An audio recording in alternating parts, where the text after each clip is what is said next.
Mwalimu, who told us about what he believed in, who told us and introduced me personally to Tanzania when my father went out to start the Somafco school, and later on went back to start the Dakawa Vocational Training Center.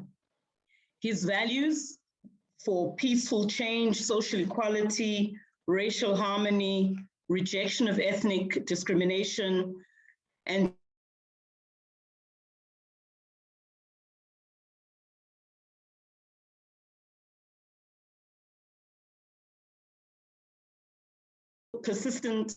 still persist. Some of the challenges that he was trying to tackle still persist within the wicked problems that we all try to put our heads to solve.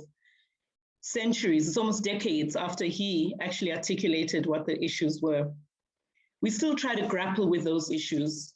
In some cases, I think we've made substantial progress. In others, we've experienced some setbacks. And in furthermore, we've also been introduced to new challenges that are connected to these wicked problems. All of this happening in all of our countries, coming from South Africa, and I can see people from different parts of the continent and the world, on our continent and in the world.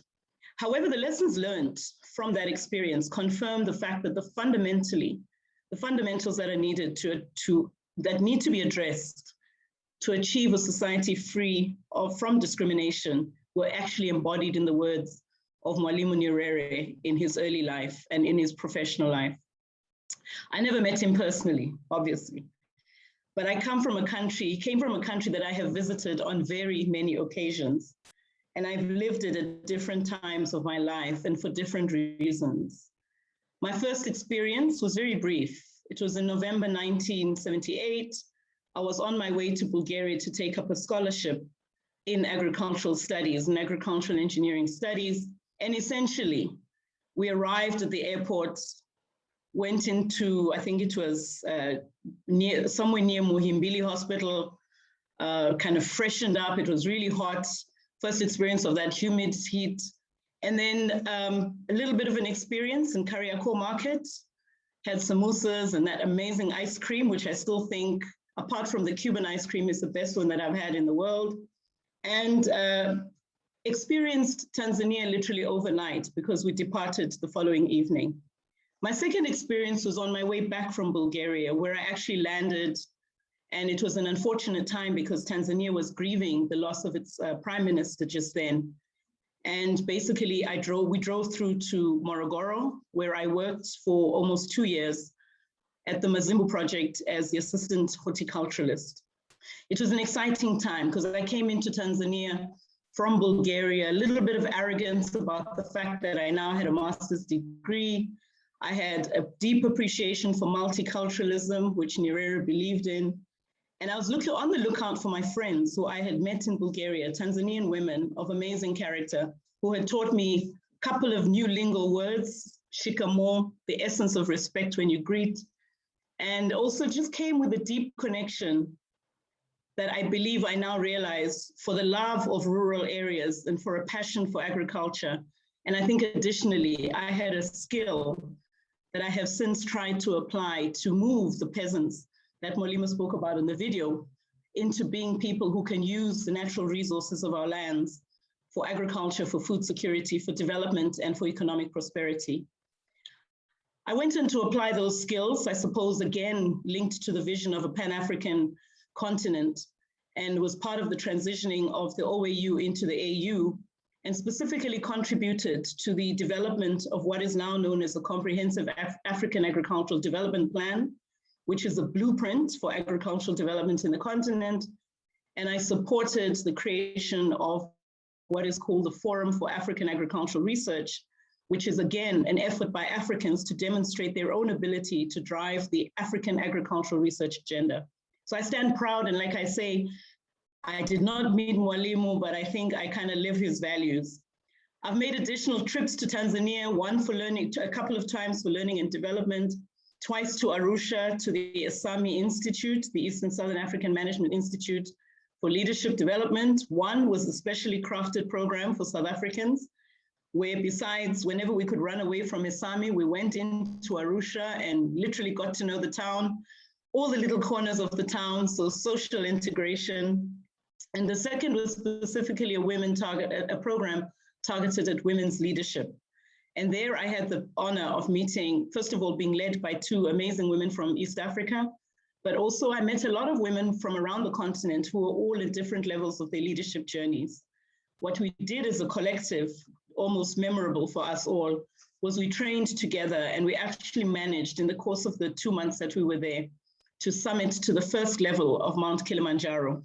And of course, we all remain with a principle and promise to ourselves that we're going to go back there one day, still on my agenda. So I enjoyed Arusha. I have since also been as a tourist to Tanzania, and I visited an old friend from Tanzania, Dr. Scholastica Kimaro, and visited Bagamoyo, and was fascinated to retrace the history that we were taught through the English education system about Livingstone, but also to experience one of the biggest trees I had seen, a baobab tree, in that area. So really deep connection. My final trip to Tanzania was recent, where I decided to empower two of my nieces to travel outside of South Africa, because South Africans tend not to have an appreciation how amazing the continent is, and particularly the world. So we traveled to Zanzibar, their first out of the country experience, their first touch point on the continent.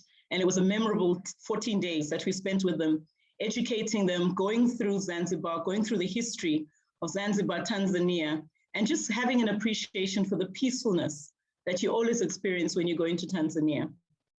So what is a legacy? And I try to pinpoint the legacy to two things that connect me to Mwalimu with great humility at a personal level. One of them is, I think, as a Pan Africanist, I have managed to contribute to an African agenda for agricultural development. It is still a long journey yet to realize that, but I think that I put a little bit of my effort in. We worked collaboratively with other African scientists, and I think we gave life to a quote that I think Mwalimu also made in Accra once, when he said, "Unity will not make us rich, but it can make it difficult for Africa and the African peoples to be disregarded and humiliated." Today, CADA is a reference point for talking about African agriculture. And I think for me, that is testimony to how one's leadership legacy gets translated into additional generations. The second legacy, and my last point, is that I come away with a deep appreciation for the connectedness that multiculturalism brings.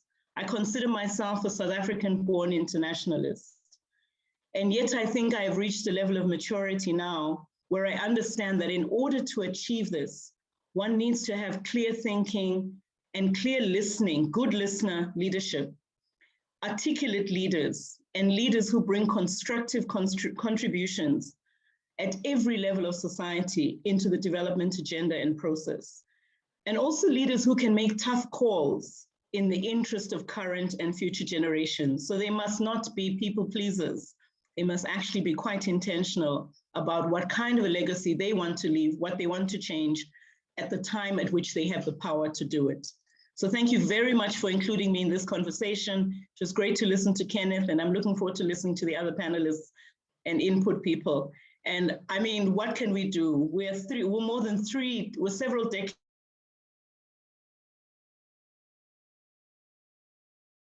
So it does live on. Congratulations, and thank you.